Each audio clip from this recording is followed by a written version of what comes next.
इसको निगोशिएट करते हैं तो ये आपको 7-10 तक पड़ सकती है।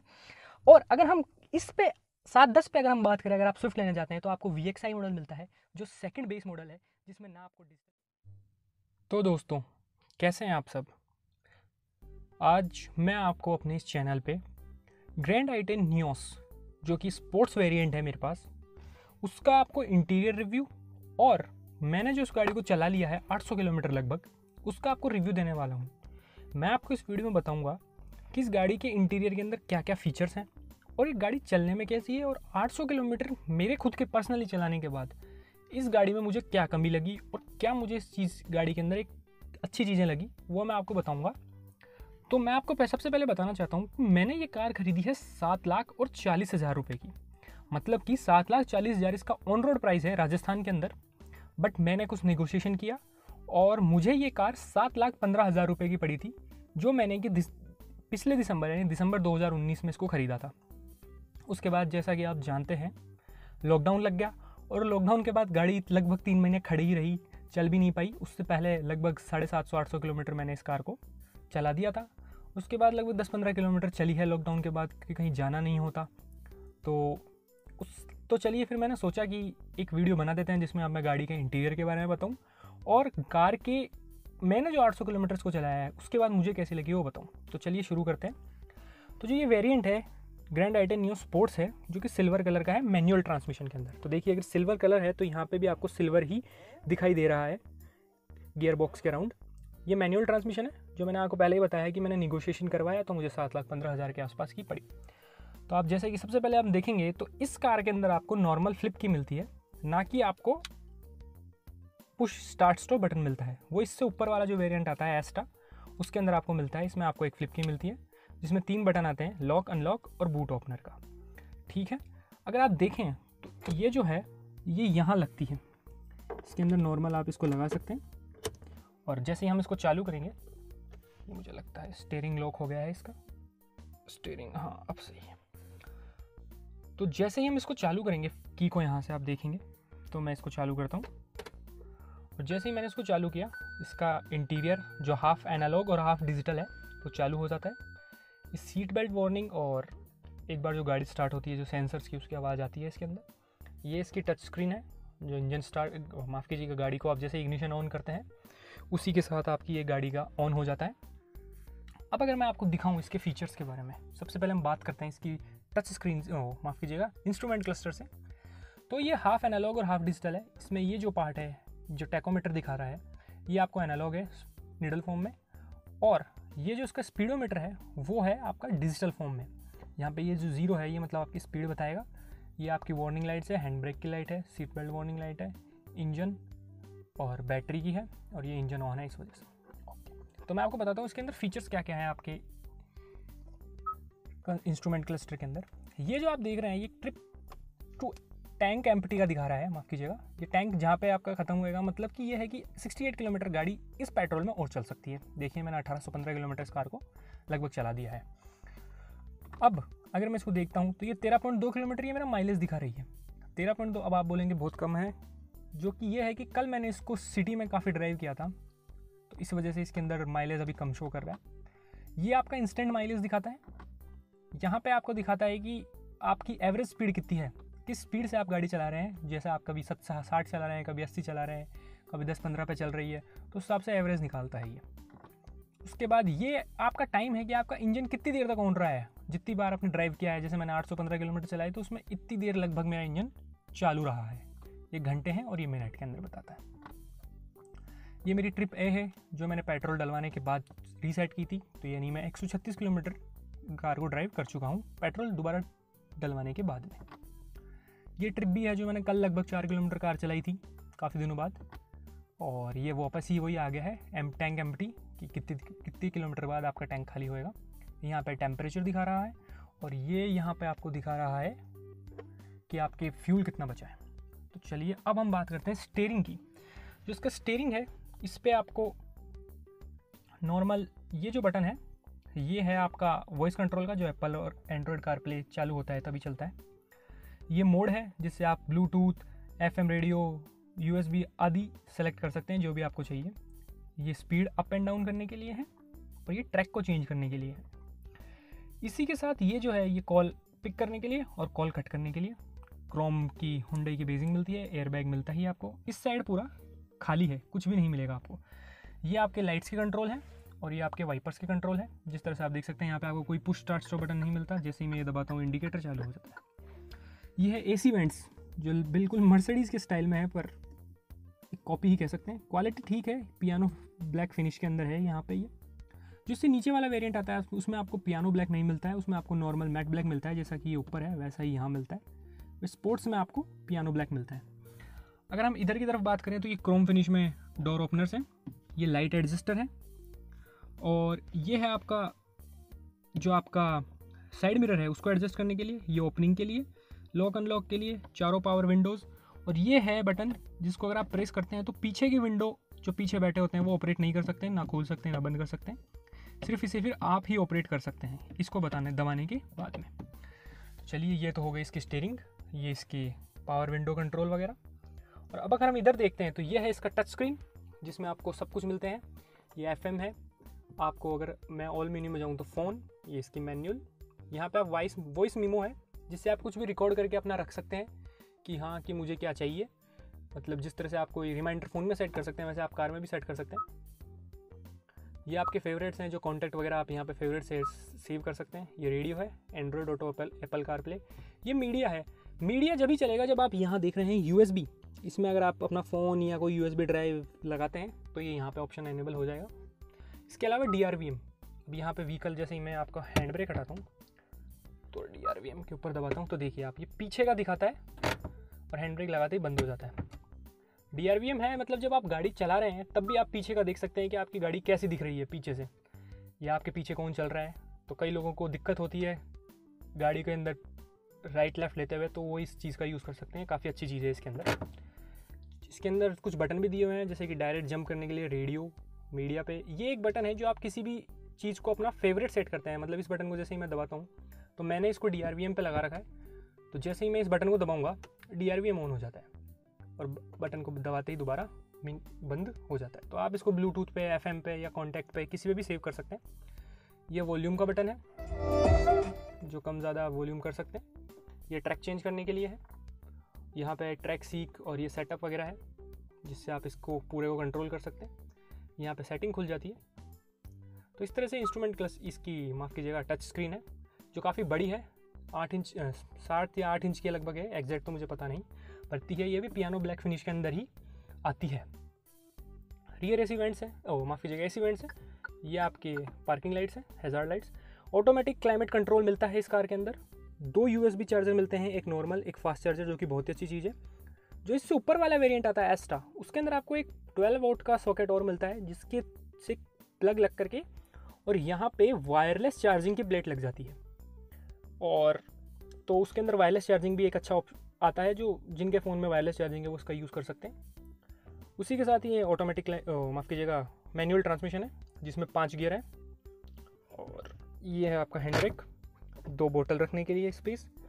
इधर है एक स्पेस ग्लव बॉक्स के ऊपर। ये है ग्लव बॉक्स जो कूल्ड ग्लव बॉक्स है। मतलब इसके अंदर आप ऑन कर सकते हैं इसको, ऑफ़ करके अपने ठंडे पानी वाले की बोतल रख सकते हैं इसके अंदर जो कि चिल्ड रहेगी। तो बहुत ही बढ़िया फीचर है, गर्मियों में बहुत ही अच्छा काम में आता है। ये मैं बंद कर देता हूँ इसे। वहाँ पे AC वेंट है, एयर बैग है ही और रिवर्स पार्किंग कैमरा। तो ये है इस गाड़ी के अंदर नॉर्मल जो भी इसका इंटीरियर है। तो अब मैं बताता हूँ आपको इंटीरियर की क्वालिटी। इंटीरियर की क्वालिटी बहुत ही अच्छी है। मैं आपको एक बार ऑन करके चला के दिखाता हूँ गाड़ी को। हम AC वैसी भी देख लेते हैं कार का। देखिए मैंने कार को ऑन कर दिया है। और अगर मैं अब AC को ऑन करता हूँ तो ऑटोमेटिक क्लाइमेट कंट्रोल है जिसमें आप अपने हिसाब से कोई टेम्परेचर सेट करें और उसके बाद इसको ऑटो पे डाल दें। ऑटो पे डालते ही कार अपने आप AC को टेम्परेचर वगैरह सब सेट कर लेगी, आपको कोई दिक्कत नहीं है।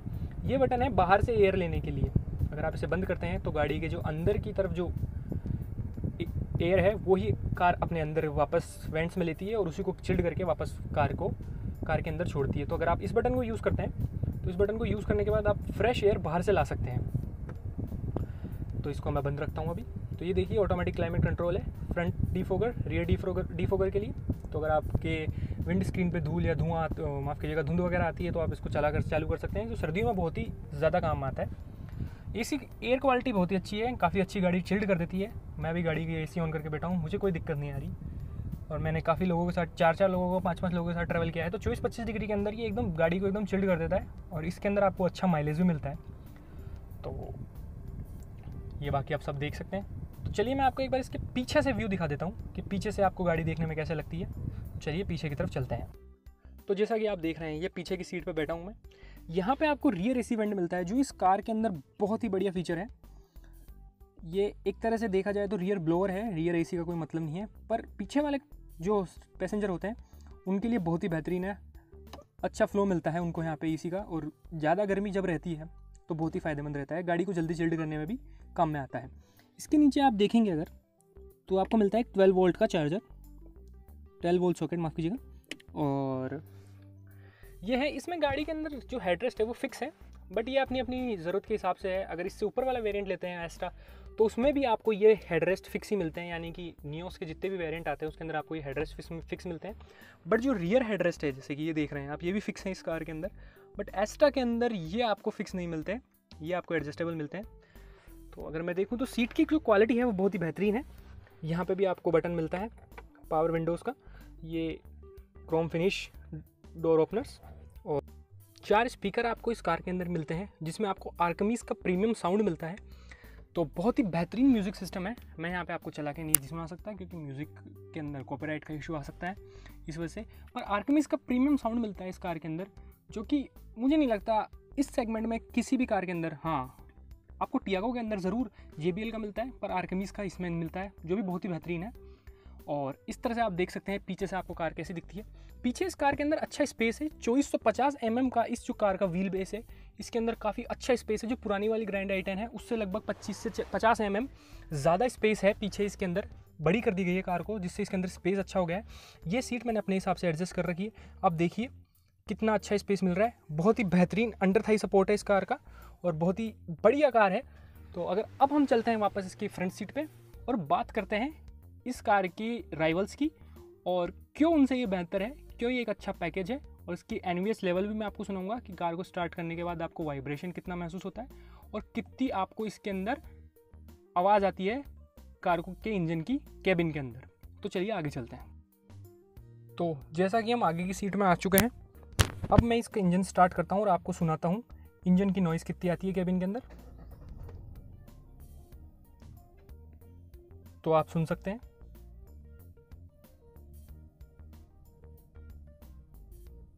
कोई खास नॉइज़ नहीं है, कैबिन के अंदर एकदम साइलेंट है और ना कोई वाइब्रेशन है। देख सकते हैं आप, मैं स्टीयरिंग पे हाथ रख रहा हूँ, कोई ज़्यादा वाइब्रेशन नहीं है। इसका गियर बॉक्स, गियर लीवर बिल्कुल स्टेबल है, कोई वाइब्रेशन नहीं है।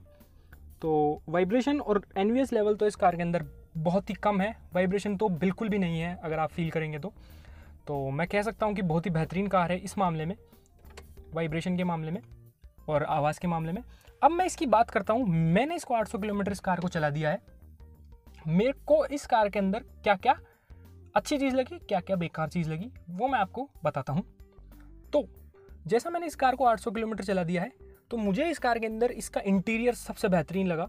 बहुत ही बढ़िया इंटीरियर है, बहुत ही बढ़िया राइड क्वालिटी है, स्टीयरिंग रिस्पॉन्स बहुत ही अच्छा है कार का, चलाने में आपको कोई दिक्कत नहीं आती है। सीट्स बहुत ही अच्छी है, जो कि हाइट एडजस्टेबल भी है, जिस तरह से आप देख सकते हैं यहाँ से आप इसकी हाइट को एडजस्ट कर सकते हैं। हाइट एडजस्टेबल है तो छोटे लोगों के लिए भी कोई दिक्कत नहीं होती है। बट इस कार में जो मुझे एक कमी लगी वो ये है कि इसके जो हेडरेस्ट है वो फिक्स हैं। तो अगर किसी की हाइट ज़्यादा है 6 फुट से ऊपर, तो उसको थोड़ी दिक्कत आ सकती है। बाकी जो कम हाइट होते हैं उनको इस कार के अंदर कोई दिक्कत नहीं है। तो मुझे नहीं लगता कि इतना कोई बड़ा मेजर इसके अंदर कोई प्रॉब्लम है। बहुत ही बेहतरीन कार है, बहुत ही बेहतरीन पैकेज है हुंडई ने इस बार बना के दिया है आपको। अब अगर हम इसके क्लोज कंपटीशन की बात करें तो वो है स्विफ्ट। तो जो मारुति की स्विफ्ट है ये हुंडई का सेकंड टॉप मॉडल है स्पोर्ट्स। और अगर मारुति की कार का बात करें स्विफ्ट का, तो उसका सेकंड टॉप मॉडल आता है ZXi। तो जो ZXi आता है वो 7,80,000 रुपये का आता है। 7,80,000 रुपये मतलब 40,000 रुपये सीधे सीधे इससे ज़्यादा होते हैं। और अगर आप निगोशिएशन कर जाते हैं कार के अंदर 10-15 हज़ार का, तो आपको वो प्राइस भी कम मिलती है। मतलब मैं आपको सिंपल सी चीज़ें समझा सकता हूँ कि अगर आप इसका स्पोर्ट्स मॉडल लेते हैं और थोड़ा निगोशिएशन करवाते हैं, तो ये गाड़ी आपको 7,15 या 7,10 तक की पड़ सकती है। तो और वहीं अगर आप स्विफ्ट का निगोशिएशन करवाते हैं, जो इसके बराबर का जो लेवल का मॉडल है वो ZXi जो सेकंड टॉप मॉडल है, तो अगर उसके अंदर आप निगोशिएशन करवाते हैं तो फिर भी वो 7.5 से नीचे तो किसी भी हद में नहीं आएगी। प्लस दूसरी बात ये है कि मारुति की कार्स धड़ाधड़ बिकती है, तो वो इतना निगोशिएशन नहीं करते, क्योंकि उनको ऑब्वियसली उनकी कार्स बिना निगोशिएशन के भी बिकती है, लोग धमाधम खरीदते हैं, तो उनको मुझे नहीं लगता कि उनको निगोशिएशन की इतनी ज़रूरत है। बट अगर आप इसको निगोशिएट करते हैं तो ये आपको 7-10 तक पड़ सकती है। और अगर हम इस पे 7-10 पे अगर हम बात करें, अगर आप स्विफ्ट लेना चाहते हैं तो आपको VXI मॉडल मिलता है, जो सेकंड बेस मॉडल है, जिसमें ना आपको डिजिटल इंस्ट्रूमेंट क्लस्टर मिलता है, ना आपको टच स्क्रीन मिलती है, रिवर्स पार्किंग कैमरा भी नहीं मिलता है आपको, ना फॉग लैंप मिलते हैं आपको, और ना ही आपको कूल ग्लव बॉक्स मिलता है। तो ऐसे आपको कुछ फीचर है जो जैसे कि रियर एसी वेंट, वो भी नहीं मिलते। तो अगर हम देखें तो जो स्विफ्ट का सेकंड बेस मॉडल है, बेस से जस्ट ऊपर वाला मॉडल, उस प्राइस में आपको किसी कार का सेकंड टॉप मॉडल मिल रहा है, तो मुझे लगता है आपको यही कार खरीदनी चाहिए। तो अब की बार आप अगर कोई कार खरीदने जा रहे हैं और आपके मन में स्विफ्ट है या कोई और कार है, तो उससे पहले आपको ग्रैंड आई10 नियोस का स्पोर्ट्स मॉडल ज़रूर चेक करना चाहिए। एक बार इसकी टेस्ट ड्राइव लीजिए, क्योंकि देखिए बात ऐसी है, हर किसी को अपनी अपनी पसंद होती है, हर किसी की अपनी अपनी रिक्वायरमेंट होती है कार्स के अंदर। तो एक बार आप इसको अगर चेक करेंगे, अगर आपकी रिक्वायरमेंट पूरी कर रही है ये कार, आपको फीचर्स भी सारे मिल रहे हैं, आपको बाहर से कुछ लगवाने की भी ज़रूरत नहीं पड़ रही है, तो मुझे लगता है कि ये बेहतर रहेगा और किसी कार से कि आप उसको लेते हैं फिर आप बाद में उसके अंदर टच स्क्रीन लगवा रहे हैं या फॉग लैंप लगवा रहे हैं, तो उससे बेहतर रहेगा। और आप एक बार चेक कीजिए जाके इस कार को और सेगमेंट की कार से, फिर आप डिसीजन लीजिए कि आपकी रिक्वायरमेंट पूरी हो रही है या नहीं। तो चलिए दोस्तों, इस वीडियो के लिए इतना ही। मैंने आपको इसका इंटीरियर एक्सप्लेन किया है कि क्या क्या है, मैंने आपको बताया कि इसके अंदर क्या क्या फीचर है। आने वाले कुछ वीडियोस में मैं, अगर आप चाहेंगे तो मैं इसका जो टच स्क्रीन के अंदर जो सिस्टम है उसका एक डिटेल वीडियो भी बना दूंगा, अगर आप कमेंट करके मुझे बताएंगे तो। और हमारे चैनल को सब्सक्राइब करें, और मैं ऐसे ही वीडियो आपको बताता रहूँगा जिसमें लॉजिकल और एकदम सिंपल तरीके से हम समझेंगे, क्योंकि और सारे जितने भी हैं एंगल, वो बहुत सारे यूट्यूब चैनल है, बहुत सारी वेबसाइट है, वो आपको बताते ही रहते हैं। बट मैं आपको इस चैनल पर यही बताऊंगा कि आपको अपने पैसे इन्वेस्ट कैसे करने चाहिए, आपको कौन सी कार खरीदनी चाहिए, ना कि आपको किसी एक ब्रांड के पीछे पढ़ करके, जैसे कि दुनिया वो कार खरीद रही है तो मैं भी वही खरीद लेता हूँ, या दुनिया के चक्कर में पड़ के आपको कार नहीं लेनी है। आपका पैसा है, आप अपने हिसाब से कार लें। तो चलिए, इस वीडियो के लिए इतना ही। देखने के लिए थैंक यू। प्लीज़ हमारे चैनल को सब्सक्राइब करें। Thank you very much.